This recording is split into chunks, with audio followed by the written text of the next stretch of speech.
Behold the heart of a 1940s manual lathe, its spindle turning with a precision that defies 8 decades of relentless use. Thanks to a little marvel called the tapered roller bearing. Compare that to a modern CNC machine crippled in under a decade by flimsy ball bearings that crumble under stress.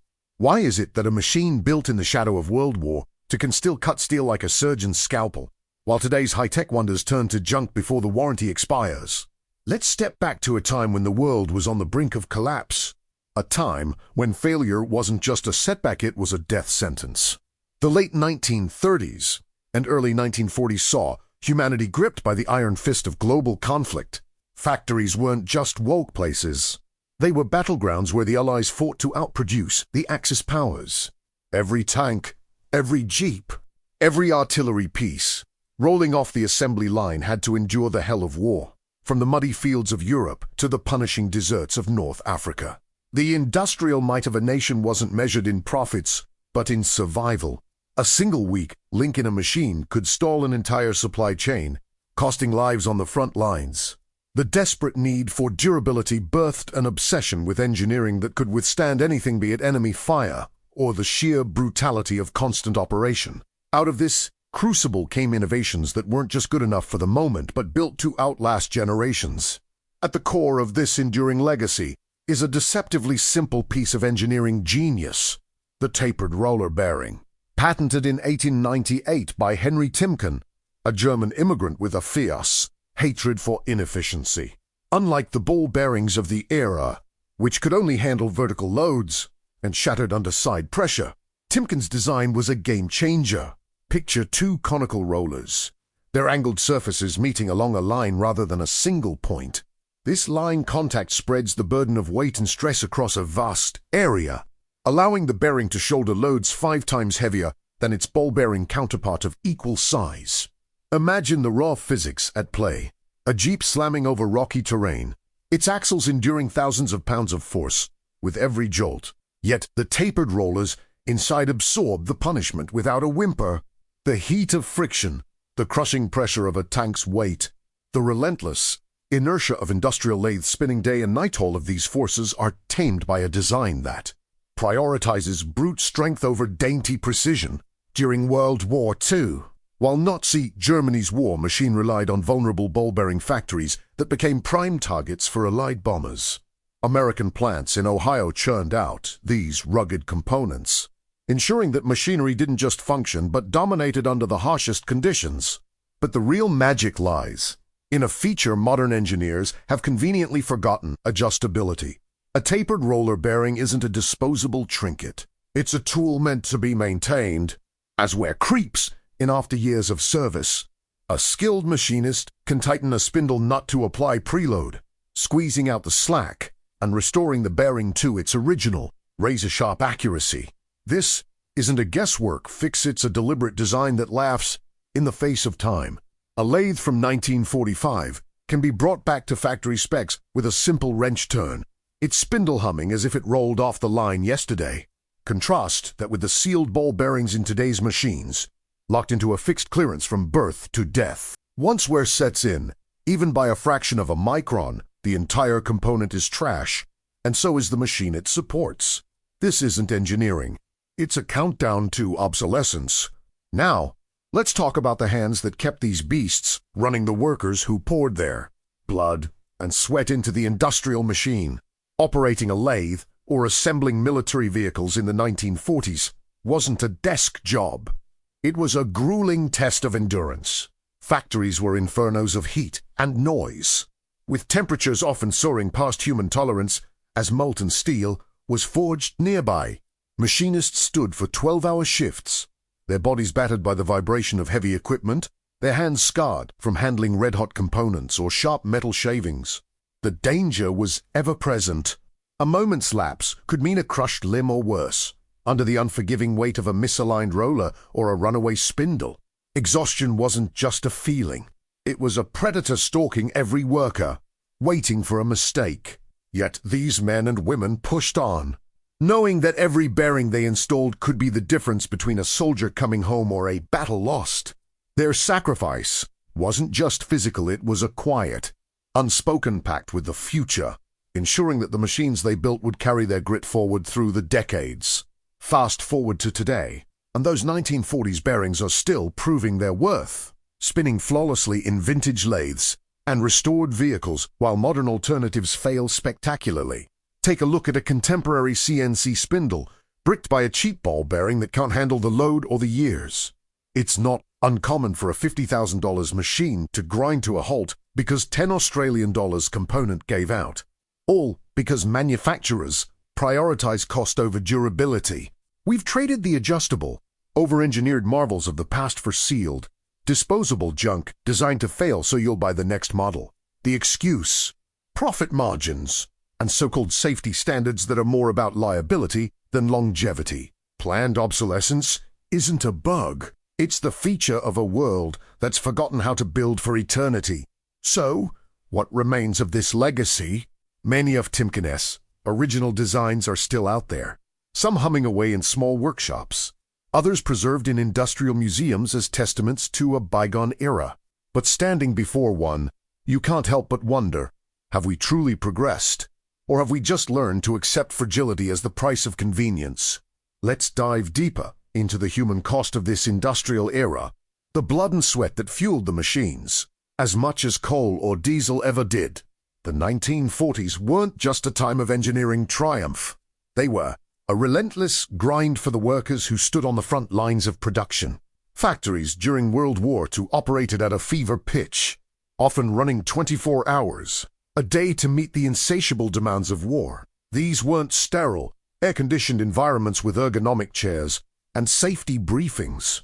They were cavernous hellscapes of clanging steel and roaring furnaces, where the air itself seemed to shimmer with heat and the acrid tongue of oil and metal dust clung to every breath. The machinists, welders, and assemblers who worked with tapered roller bearings and the massive lathes they supported were a breed apart. Many were drafted straight from rural towns or urban slums, thrown into the industrial mall with little training beyond a barked order to keep up or get out. Shifts stretched to 12 or even 16 hours, with no respite from the bone-rattling vibrations of machinery or the oppressive heat radiating from forges. Shaping steel for tank axles and artillery mounts, sweat poured off their brows, mixing with grime to form a second skin, while their muscles ached from the sheer physicality of manhandling heavy components into place. Adjusting a spindle or fitting a bearing wasn't a delicate task. It required brute strength to wrestle with tools that weighed as much as a small child, often in awkward positions where a single slip could spell disaster, and disaster was never far away. The danger in these factories was as tangible as the steel they shaped. A misaligned roller bearing in a lathe could seize under load, sending a shower of sparks, or a shattered tool bit flying at lethal speeds. Hands and fingers were lost to the unyielding jaws of machinery, crushed or severed in an instant if focus wavered for even a heartbeat. The noise was another enemy, a constant assault that left many workers with permanent hearing loss. Unable to hear a warning shout over the din of production, heat exhaustion was a silent killer, creeping up on those who pushed past their limits in unventilated shops, where temperatures could climb past 100 degrees.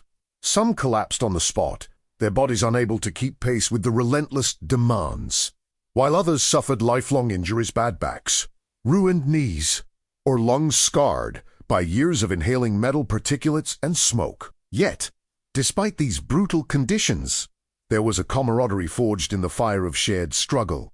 Workers knew their labor wasn't just a paycheck, it was a lifeline for soldiers overseas.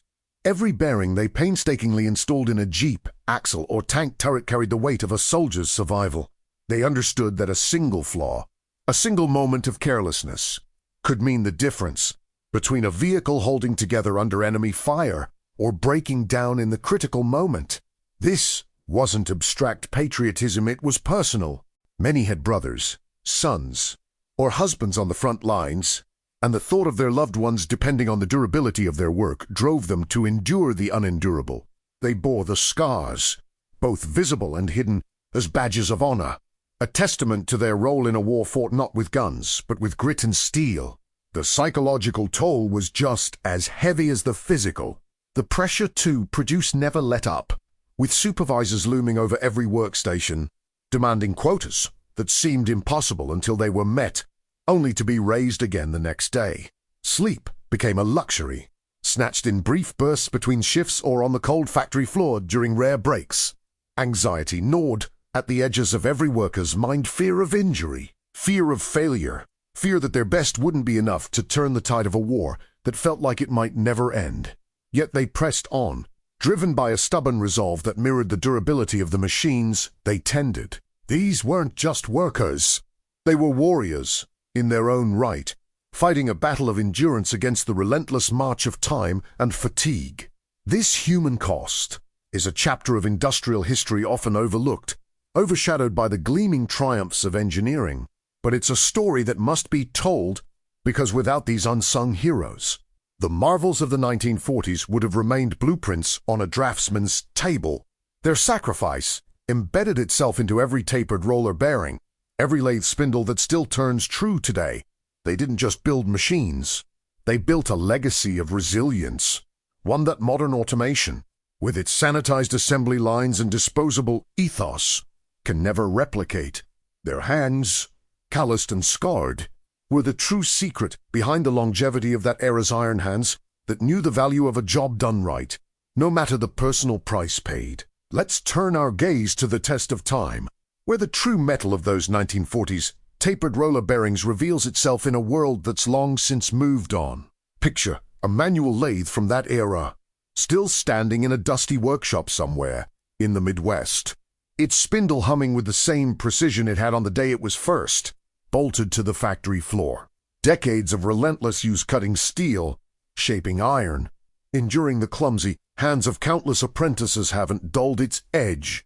The secret isn't just in the robust design of those conical rollers, distributing load across a broad line of contact, nor in the raw durability that let it shrug off the brutal conditions of wartime production. It's in the hands-on relationship between man and machine, the ability to tweak and tune, to tighten a nut and erase years of wear as if they never happened. This is a tool that doesn't bow to entropy. It defies it, demanding only a bit of care in return for a lifetime of service. I've seen these relics outperform expectations in barns and garages, still trusted by old-timers who know a wrench is worth more than a touchscreen. Now, cast your eyes on the modern counterpart, a sleek CNC lathe, gleaming with promise under factory lights, priced at a cool $80,000, and dead in the water after a mere 8 years. The culprit? Sealed ball bearings. Little more than glorified marbles that can't be adjusted or maintained. Doomed to fail the moment wear creeps in. Once that tiny sphere loses its perfect geometry, the whole spindle wobbles. Precision turns to slop, and the machine is relegated to the scrap heap. It's not an accident. It's a business model. Manufacturers could build adjustability into today's designs, could opt for components that last. But why would they? A machine that fails after a decade guarantees a new sale, and sealed components mean you can't even attempt a fix without proprietary tools or voiding a warranty. Compare that to a 1940s bearing, where a half-hour of elbow grease brings it back to life. Modern tech isn't built to endure. It's built to expire. A disposable toy in a world obsessed with the next shiny thing.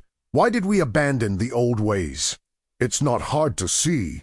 Profit is the obvious. Drive long-lasting machines don't line corporate pockets with repeat purchases. Then there's the so-called safety theater, a parade of regulations that prioritize liability over practicality. Adjustable bearings require skilled hands to maintain, and heaven forbid a worker gets a scrape or a company faces a lawsuit. So, we seal everything up, make it idiot-proof, and in doing so, make it failure-prone. Add to that the cult of planned obsolescence, where every product is engineered with a countdown clock. It's not just bearings.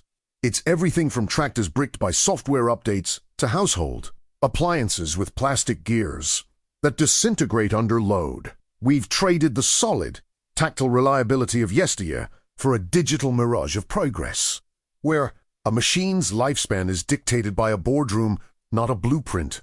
Look at specific failures to see the contrast starkly. Take the case of modern agricultural equipment, multi-million-dollar combines that grind to a halt because a sealed bearing in the drivetrain can handle the dust and strain of a harvest season. Farmers are left stranded, forced to shell out for replacements or entire new units. While a 1940s tractor with adjustable rollers could be patched up in an afternoon and sent back to the field. Or consider industrial disasters, like conveyor systems in warehouses today, where cheap bearings seize and halt entire operations, costing thousands in downtime. Back in the day, a machinist would have spotted the wear early, made a quick adjustment, and kept the line moving. We've lost that resilience, that stubborn refusal to let a machine die, replacing it with a shrug and a credit card swipe. The shift in philosophy is glaring. The engineers of the 1940s, built for a world at war, where every piece of equipment had to outlast the conflict or risk catastrophic failure. They over-engineered with a vengeance, embedding safety factors that seem absurd by today's penny-pinching standards. Now, we build for the quarterly report, for the fleeting satisfaction of a consumer who'll upgrade long before anything breaks. Durability isn't sexy, it doesn't sell. But stand next to a lathe from 80 years ago, still cutting true, and tell me that doesn't command respect. We stopped building like this not because we couldn't, but because we chose not to, seduced by the illusion that newer always means better. So, where does this leave the legacy of those tapered roller bearings? Some still spin in forgotten corners of the world, in machines that refuse to retire, maintained by a dwindling few who remember the old ways. Others sit in museums, polished and silent, monuments to an era when iron was king and fragility was the enemy. But as I think on their story, a bitter thought lingers. Progress has a price, and we've paid it by forgetting how to craft things that stand against time. We've gained convenience, sure, but at the cost of a craftsmanship that once defined us. As we stand at the end of this journey through the grit and steel of the 1940s, let's reflect on how these tapered roller bearings, born from a world of necessity and raw determination, have weathered the test of time with a defiance that shamas today's throwaway culture. I've walked you through the desperate crucible of war that forged them, the brilliant engineering that made them unbreakable, and the human toll paid by those who built and maintained them. Now, let's close this story by gazing at their enduring presence and asking what we've truly gained by abandoning their like for the fleeting promises of modern machinery. Look at these bearings in action today, and you'll find them in the unlikeliest of places. There are still manual lathes from the wartime era tucked away in small-town machine shops. Their spindles, turning with a smoothness that belies their age, kept alive by craftsmen who understand the value of a design that can be revived with a simple adjustment. Some of these rugged components are mounted in restored military vehicles, jeeps, and trucks that once rolled through the chaos of battlefields. Now paraded at historical reenactments, their axles still trusting the line contact of those conical rollers to bear the load. Others have found a quieter, resting place in industrial museums, displayed alongside placards that barely scratch the surface of their significance. I've stood before one such exhibit in Ohio, near where Timken's factories once roared, and felt the weight of history in the dull gleam of a bearing that outlasted empires. But for every one preserved or still in use, countless others have been scrapped, melted down for pennies, their potential snuffed out by a world that no longer values repair over replacement. Now, let's hold this legacy up against the fragility of today's industrial landscape. Consider a modern factory floor, where a state-of-the-art robotic arm, costing hundreds of thousands, grinds to a halt because a sealed ball bearing in its joint can't endure the repetitive strain. There's no adjusting it, no coaxing another decade of life from it, just a call to the supplier for a new part. And days of downtime that bleed money. Or think of the average consumer, stuck with a lawnmower that dies after 3 seasons because the bearings in its deck are cheap. Non-serviceable junk designed to fail just as the warranty expires. These aren't isolated failures. They're the norm, a direct result of a shift in priorities where cost-cutting trumps endurance. Modern manufacturers could easily integrate adjustable designs or use materials built to last. But that would disrupt the cycle of constant consumption they've so carefully engineered. Plastic components, brittle alloys, and firmware locks that brick a machine over a minor glitch, these are the hallmarks of our disposable age. A far cry from the ironclad reliability of a bearing you could tune with a wrench and a steady hand. The contrast becomes even starker when you dig into why we've drifted so far from those enduring standards. It's not just about profit, though that's the loudest motivator. Every failed bearing is a new sale, every broken machine a fresh revenue stream. It's also about a societal pivot toward convenience over craftsmanship. We've outsourced our skills to automation and apps, losing the tactile knowledge of maintenance that once kept machines alive for generations. A 1940s machinist could feel the wear in a spindle by the vibration in his palm. Today, we wait for a diagnostic light to blink and tell us it's already too late. Then there's the obsession with overregulation masquerading as safety, where anything that requires human intervention is deemed a risk. So we seal it up and call it progress. The irony: these so-called safer designs fail faster, stranding us with equipment that's more liability than asset. We've built a world where a software update can render a tractor useless, while a wartime bearing, untouched by digital nonsense, keeps spinning through sheer mechanical honesty. This isn't abstract nostalgia. It's a measurable loss. I've heard stories from old mechanics about farm equipment from the mid-20th century, still chugging along on original components because someone took the time to maintain them, while their modern equivalents sit idle, waiting for a proprietary part that costs as much as a used car.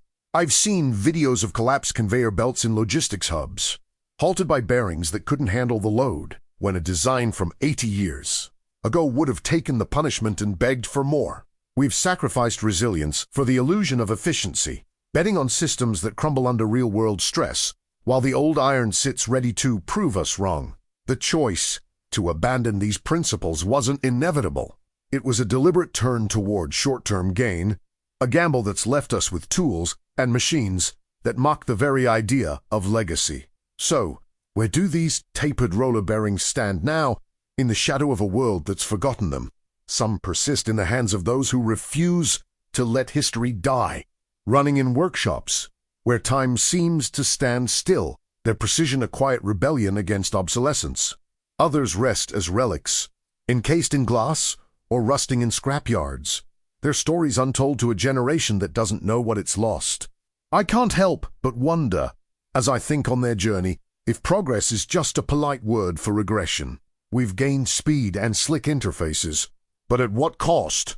The enduring strength of a 1940s bearing reminds us that true innovation isn't in making things faster or cheaper, it's in making them last, in building something that can carry the weight of time without bending. Maybe it's time we stopped chasing the next upgrade and started remembering how to forge something unbreakable.